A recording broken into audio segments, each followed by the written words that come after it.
I am so very honored to be here with you all today.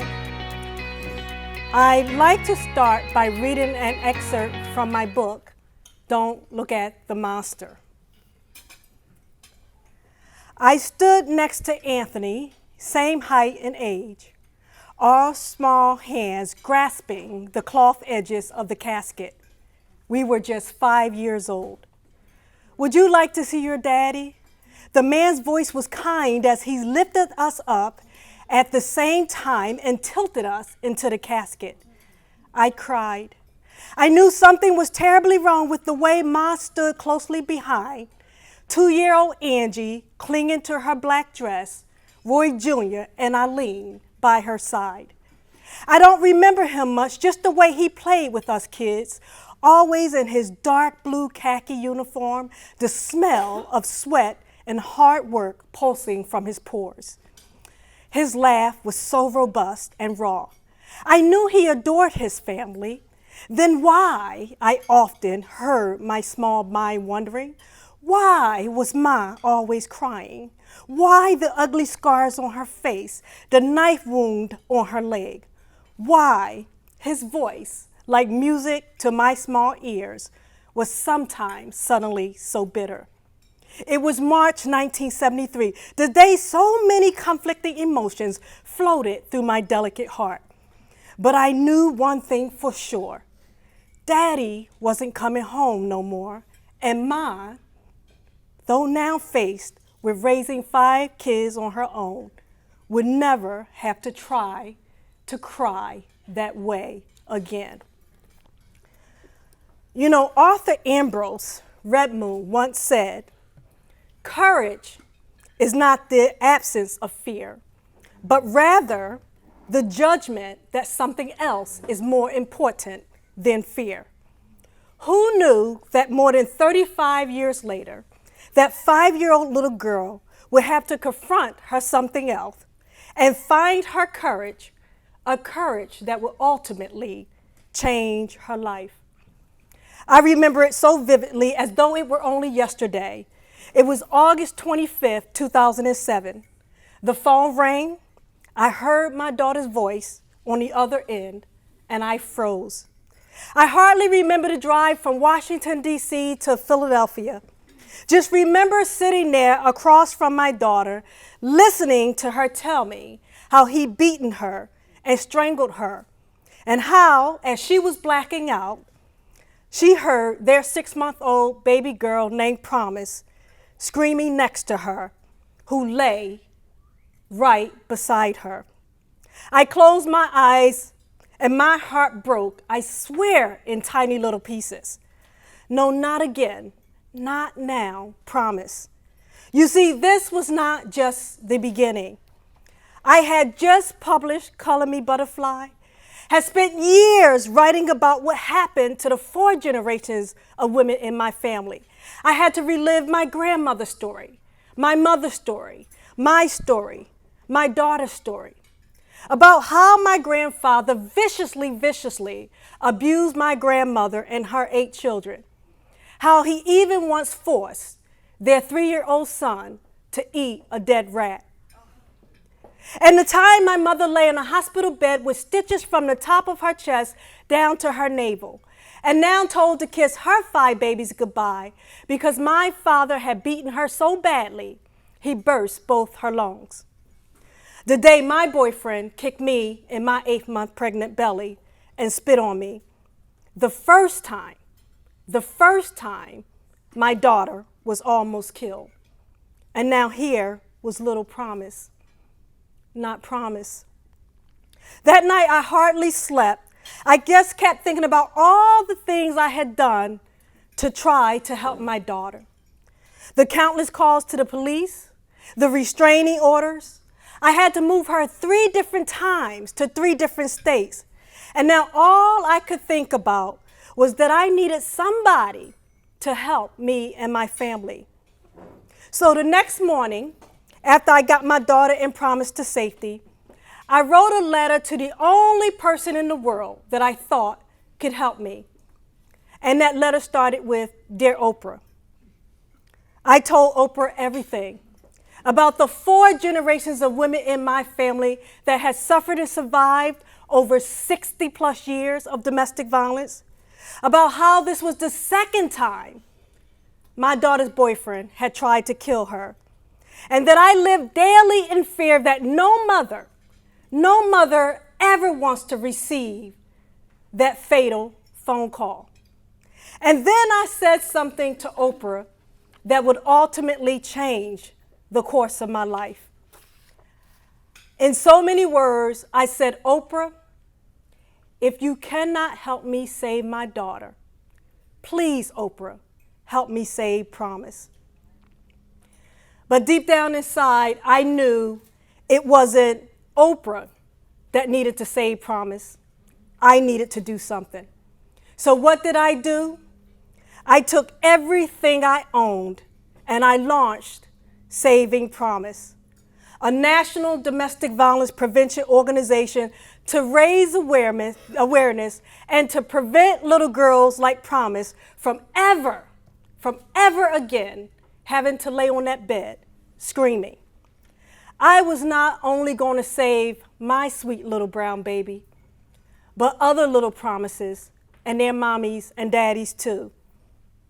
But let me tell you, it was not easy. First of all, I knew nothing about building a nonprofit. Then no one wanted to give me funding. At one point, my entire team quit on me. Soon, I had used up all my life savings, liquidated my retirement, walked away from a progressive 20-plus year corporate career, borrowed money from friends and family, got audited by the IRS, filed bankruptcy, became a victim of identity theft, and taken on considerable debt. And if that wasn't bad enough, my health would start to decline from all the stress, and eventually I would be diagnosed with life-threatening illnesses. I literally hit rock bottom. And yet I still knew I had to save Promise. So I prayed, and I prayed, and I prayed. I prayed so much that I think even Jesus started to hide from me. And after much prayer, I began to imagine, what if the nearly 50+ million people in the US alone, that's 1 in 3 women, did not have to be affected by domestic violence? What if young people who actually experience the highest rates of intimate partner violence, ages 13 to 25, did not have to be affected at such a young age? What if victims did not have to be put at greater risk of infectious and chronic diseases that domestic violence triggers, like heart disease, cancer, stroke, diabetes, HIV/AIDS, PTSD, and mental health issues? What if we were able to reduce the $460 billion a year? That is 10 times the budget of our annual budget for the Department of Justice. And what if we were to work collaboratively to innovate innovative programs to actually prevent it before it happens? Imagine, for example, if our children could get educated in public and private schools about the difference between healthy and unhealthy relationships. What if employers got involved and educated their employees and engaged them at the grassroots level? Or what if we were able to train healthcare providers on how to screen for domestic violence? Or what if we were able to also train law enforcement on how to assess and better intervene? Those what ifs forced me to fall back on my roots and think differently and more boldly. First, I wrote a new strategic plan focused on prevention. I engaged board members with visionaries and leaders from global corporations like Amazon and Starbucks and Johnson & Johnson. I collaborated with Johnson & Johnson to host a summit that brought experts and visionaries and leaders from every sector of the community, because it takes a village to raise a child. And I'm talking from public health, academia, corporate, government, NGOs. And then I went out and I built relationships at every level of the community. And then y'all know what I did next? I found the courage to approach one of the most influential institutions in the world, the Harvard T.H. Chan School of Public Health. What did I have to lose?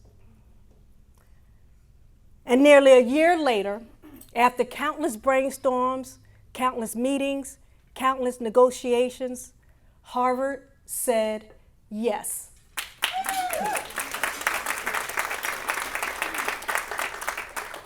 So Saving Promise and the Harvard T.H. Chan School of Public Health had launched one of the first innovative research and development learning labs to not only study domestic violence, but to put forth more integrated, progressive programs to really, really have the level of impact to change this public health crisis. We not only want to put innovative programs forward, but we want to disrupt social and cultural norms. You know, the fear I experienced when Promise lay on that bed screaming gave me not only a voice, but a vision. Because had Promise not screamed, I would have never had the courage to break my own family silence. And had Promise not screamed, I might have never had the courage to think more boldly, more differently, and approach institutions like Harvard. And had Promise not screamed, I may have never had the courage to disrupt one of the most serious public health issues of our time. This August 25th, Saving Promise will celebrate its 12th year anniversary, the very day I wrote that letter to Oprah. Today, Promise is well, 12 years old, and thriving. She's a little girl who can walk into a room and leave with 10 friends. A little girl, I will tell you, who hates to clean her room. And a little girl who calls me Bumblebee. So though Oprah never responded to my letter, Oprah unknowingly did something even better.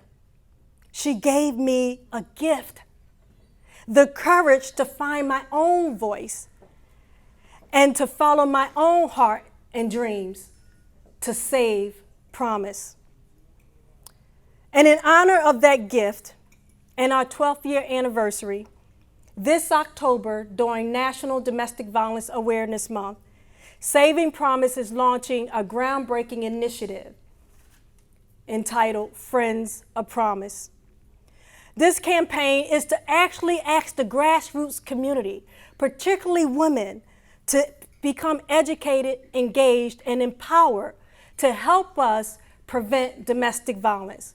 We're asking women to stand up and open up their homes and their hearts, whether or not they want to bring 6 or 8 or 10 friends together, to help educate them and to also help to inform them about how they can also get involved to prevent domestic violence.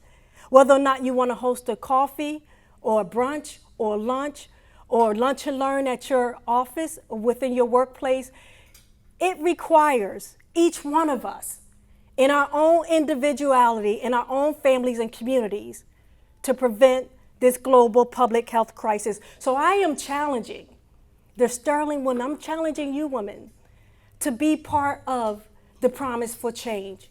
If you're interested in learning about Friends of Promise, please, I need your help. I really do. Saving Promise doesn't have the answers. Harvard doesn't have the answers. You all have the answers, if we would come together at the grassroots level. And I'm going to ask my development director, Catherine, to raise her hand. Hi, everyone. Nice to see you. Catherine and I will find you. As we've been sharing about Friends of Promise with so many of you already. And so as I close, I am reminded of the great Indian teacher and the father of yoga, Patanjali, once said, and I paraphrase, when you are inspired by some great purpose, your mind transcends limitations, your talents become alive, and you discover yourself to be a greater person by far than you ever dreamed yourself to be. Thank you.